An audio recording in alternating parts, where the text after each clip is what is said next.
Hello दोस्तों, स्वागत है आपका हमारे यूट्यूब चैनल एग्जाम वीर में। इंडियन कॉन्स्टिट्यूशन की सीरीज में हम मूल अधिकारों को पढ़ रहे हैं। तो कुछ मौलिक अधिकार हमने पहले पढ़ लिए हैं। आज 30 तक हमने कंप्लीट कर लिए थे, अनुच्छेद 30 तक। 30 से आगे के अनुच्छेद हम आगे देखेंगे। तो अनुच्छेद 30 के बाद आता है अनुच्छेद 31। अनुच्छेद 31 भारतीय संविधान में नहीं है। अनुच्छेद 31 को समाप्त कर दिया गया है। अनुच्छेद 31 को 44वें संविधान संशोधन द्वारा समाप्त किया गया है 1978 में। पहले यह जो अनुच्छेद था वो 19 के और इसके अलावा 31 में था। तो 31 से भी हटा दिया है, 19 से कैसे भी इसको हटा दिया है। तो अनुच्छेद 31 के बाद में जो अनुच्छेद आता है वो आता है अनुच्छेद 32। अनुच्छेद 32 अर्थात संवैधानिक उपचारों का अधिकार इसको बोलते हैं, अनुच्छेद 32। तो अनुच्छेद 32 को पढ़ते हैं। तो देखो, इसको समझो ध्यान से।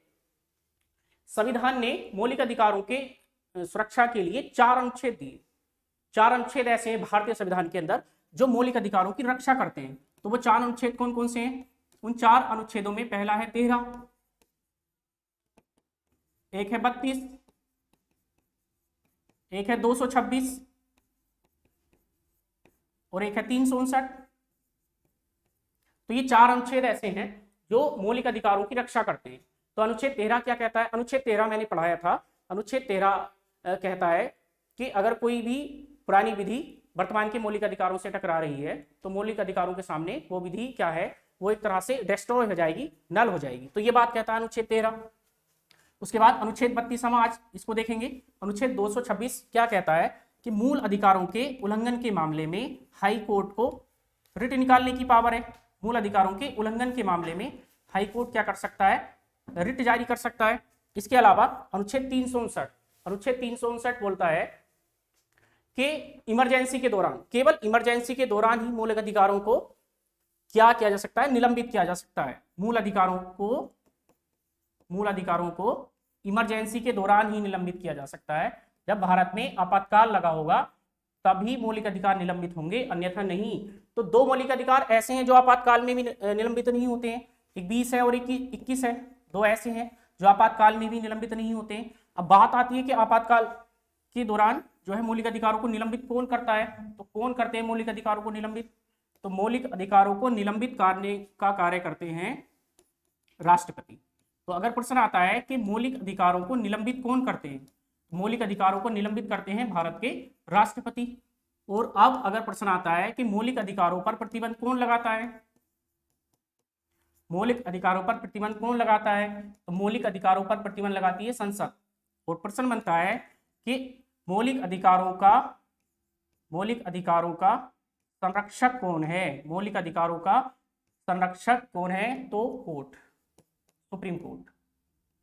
सुप्रीम कोर्ट मौलिक अधिकारों का संरक्षक है, सुप्रीम कोर्ट। तो ये, तो आइए अनुच्छेद 32 को देखते हैं।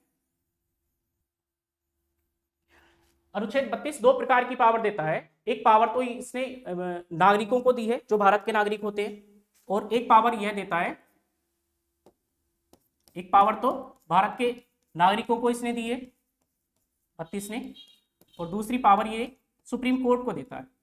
तो भारत के नागरिकों से क्या कि जैसे अगर किसी भी व्यक्ति के मौलिक अधिकार निलंबित होते हैं या उसे मौलिक अधिकारों से वंचित किया जाता है, जैसे हमने मौलिक अधिकार पढ़े हैं, समानता का अधिकार हुआ, स्वतंत्रता का अधिकार हुआ, इसके अलावा धार्मिक स्वतंत्रता के अधिकार हैं।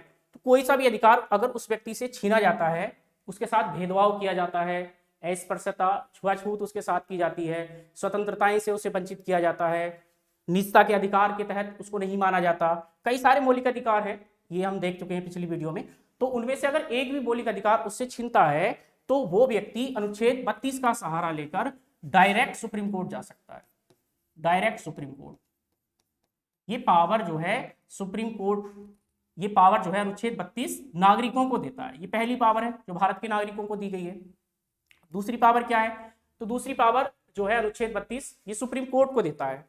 तो सुप्रीम कोर्ट से क्या कहा गया है? सुप्रीम कोर्ट से अनुच्छेद 32 कहता है कि अगर वह व्यक्ति जिसके मौलिक अधिकारों का हनन हुआ है, जिसके मौलिक अधिकार उससे छीने गए हैं, तो ऐसी स्थिति में आप उस व्यक्ति की सहायता के लिए 5 प्रकार की रिट जारी कीजिए, 5 प्रकार की रिट जारी कीजिए। तो 5 प्रकार की रिट निकालने की शक्ति अनुच्छेद 32 के तहत सुप्रीम कोर्ट को है और 226 के तहत हाई कोर्ट को है। तो 5 प्रकार की रिट देख लेते हैं हम। और यहाँ पे एक क्वेश्चन और पूछा जाता है, एक क्वेश्चन और पूछा जाता है कि अनुच्छेद 32 को आत्मा किसके द्वारा कहा गया। अनुच्छेद 32 को आत्मा किसके द्वारा कहा गया? तो अनुच्छेद 32 को जो आत्मा कहा था वो कहा था बी आर अम्बेडकर ने, बी आर अम्बेडकर ने। इसके अलावा अगर डायरेक्ट प्रश्न आता है कि संविधान की आत्मा किसे कहते हैं, इन दोनों में अंतर है क्वेश्चन में। अगर डायरेक्ट अगर पूछा जाए कि संविधान की आत्मा किसे कहते हैं, संविधान की आत्मा किसे कहते हैं, तो संविधान की आत्मा कहते हैं प्रस्तावना को, प्रिएम्बल।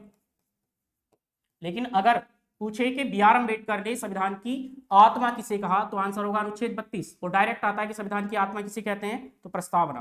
तो इसमें अंतर है, इसको ध्यान रखिएगा। इसके बाद प्रश्न उठता है कि जो रिट है, 5 प्रकार की रिट है, रिट जारी करने की जो पावर है हमने कहां से ली है? तो रिट जारी करने की शक्ति, रिट निकालने की जो शक्ति हमने कहां से ली है? तो रिट जारी करने की शक्ति ली है हमने ब्रिटेन के संविधान से। ब्रिटेन के संविधान से हमने इसको ग्रहण किया है। अब देखते हैं कि रिट का अर्थ क्या होता है। रिट शब्द का अर्थ क्या है? रिट शब्द का अर्थ क्या है?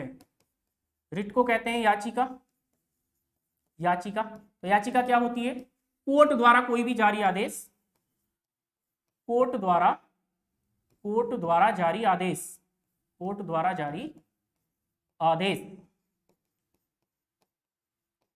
रिट कहलाता है। अब देखते हैं कि करके जो 5 प्रकार की रिट हैं उनमें क्या क्या दे रखा है। जो 5 प्रकार की रिट हैं, तो जो पहली रिट है 5 प्रकार की, वो है habeas corpus, habeas corpus, habeas corpus, बंदी प्रत्यक्षीकरण, बंदी प्रत्यक्षीकरण। एग्जाम में इसका अर्थ पूछता है कि हैबियस कॉर्पस का मीनिंग क्या है। तो हैबियस कॉर्पस का अर्थ है to have a body, to have a body, सशरीर प्रस्तुत करना, सशरीर प्रस्तुत करना, सशरीर प्रस्तुत करना। तो कब जारी होती है रिट? हैबियस कॉर्पस कब जारी होती है? पुलिस अगर किसी भी व्यक्ति को अरेस्ट करती है तो कानून ये कहता है कि उसको 24 घंटे के अंदर निकटतम मजिस्ट्रेट के सामने पेश किया जाए। पर अगर पुलिस ऐसा ना करे तब क्या होता है? तब उस व्यक्ति के घर वाले, उसके दोस्त, उसके परिजन सुप्रीम कोर्ट में जाकर इस रिट को डाल सकते हैं। तब कोर्ट जो है ऑर्डर निकालेगा कि आपने जिस व्यक्ति को बंधक बना रखा है उसको कोर्ट में लेके आओ, ताकि हम उसकी गिरफ्तारी का कारण जान सके कि आपने उसको क्यों अरेस्ट किया है। तो कब की जाती है ये? जब किसी भी व्यक्ति को अवैध रूप से बंदी बनाया गया हो, अवैध रूप से बंदी बनाए जाने पर, बंदी बनाए जाने पर। एक स्थिति और है, जैसे कभी कभी देखा होगा कि जेल में अगर किसी भी व्यक्ति की, किसी भी कैदी की सजा पूरी हो जाती है तो उसके बाद भी उसको एक्स्ट्रा टाइम के लिए जो जेलर होता है उसको वहां पे रखता है। तो उस स्थिति में भी ये हैबियस कॉर्पस लगाई जा सकती है, यानी एक्स्ट्रा समय के लिए उसको जेल में बंद नहीं किया जा सकता है। तो हैबियस कॉर्पस का मतलब होता है बंदी प्रत्यक्षीकरण, मीनिंग होता है टू हैव ए बॉडी, सशरीर प्रस्तुत करना। और कब जारी की जाती है? जब किसी भी व्यक्ति को 24 घंटे से ज्यादा बंदी बनाए रखा है, तब उस स्थिति में ये जारी की जाती है। अगली रिट देखते हैं।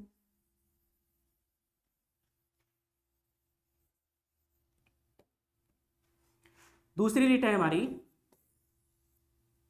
मंडामस,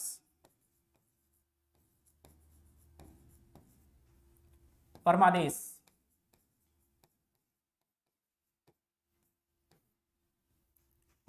प्रत्येक रिट का अर्थ पता होना चाहिए अलग अलग। तो मंडामस का अर्थ क्या होता है? वी कमांड या वी ऑर्डर,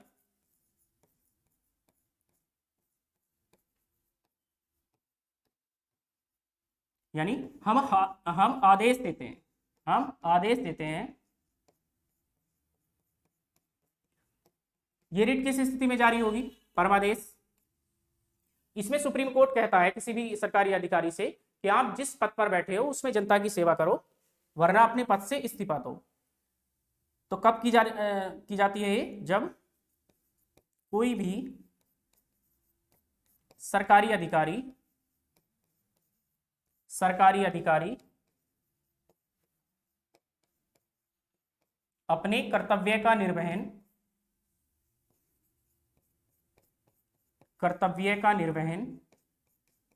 अपनी ड्यूटी को सही रूप से नहीं करता है,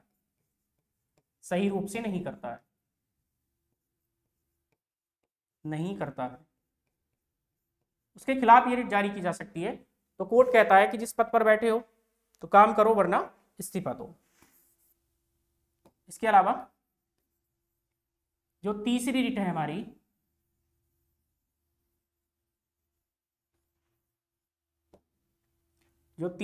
हमारी, वो है प्रोहिबिशन,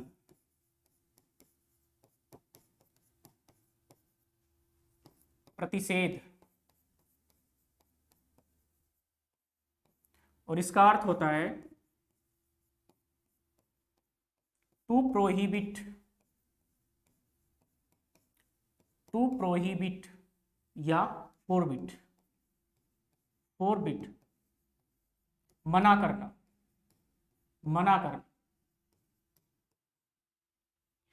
इसके अलावा जो चौथी रिट है हमारी वो है सर्टियोरेरी। इन दोनों रिटों को एक साथ पढ़ा जाता है।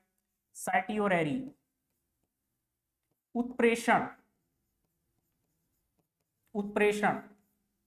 और इसका अर्थ होता है टू बी सर्टिफाई, यानी सत्यापित करना,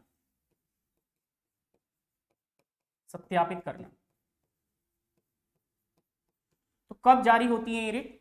पहली बात तो यहाँ पे ये समझो कि ये दोनों रिट सुप्रीम कोर्ट और हाई कोर्ट के द्वारा अपने लोअर कोर्ट पर ये जारी की जाती है। सुप्रीम कोर्ट और हाई कोर्ट इन्हें लोअर कोर्ट पर जारी करता है। तो किस स्थिति में जारी होती है? Prohibition is better than cure, यानी इलाज से बेहतर सुरक्षा है। देखा जाए तो जो प्रोहिबिशन है ये कब जारी होगी?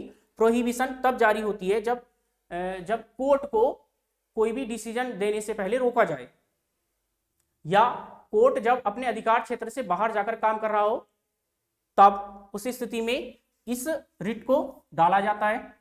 सर्टियोरेरी कब डाली जाती है? सर्टियोरेरी उस स्थिति में डाली जाती है जब कोर्ट ने कोई गलत डिसीजन दे दिया हो और उस गलत डिसीजन को रिजेक्ट कराना हो, उस गलत डिसीजन को खारिज कराना हो, तब उस स्थिति में सर्टियोरेरी रिट लगाई जा सकती है। तो ये दोनों ही रिट, प्रोहिबिशन और सर्टियोरेरी, सुप्रीम कोर्ट और हाई कोर्ट के द्वारा अपने लोअर कोर्ट पर ये लगाई जाती है।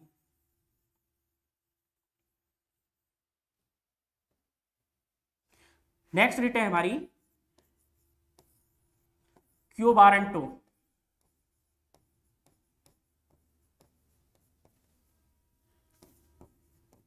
अधिकार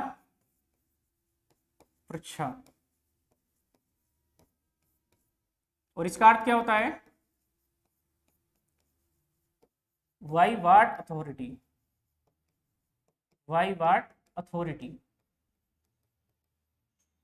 ये रिट महत्वपूर्ण है, एग्जाम में भी पूछा जाता है प्रश्न। ये रिट कब दायर की जाती है? उस स्थिति में ये दायर की जाती है जब किसी भी व्यक्ति ने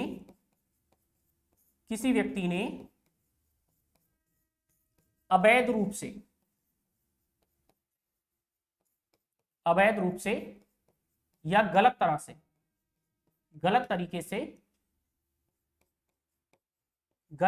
से नौकरी प्राप्त की। कई सारी कंडीशन है इसकी जिसमें ये जारी की जाती है। एक तो ये कंडीशन है कि जब कोई व्यक्ति गलत तरह से नौकरी प्राप्त कर लेता है, बिना किसी इंट्रेंस एग्जाम के या रिश्वत देकर नौकरी प्राप्त करता है, तब उसे कोर्ट पूछता है कि आप जिस पद पर बैठे हो उसमें अपनी वैधता दर्शाइए या अपनी वैलिडिटी दर्शाओ, क्या आपकी वैधता है। इसके अलावा जब कोई अधिकारी सरकारी अधिकारी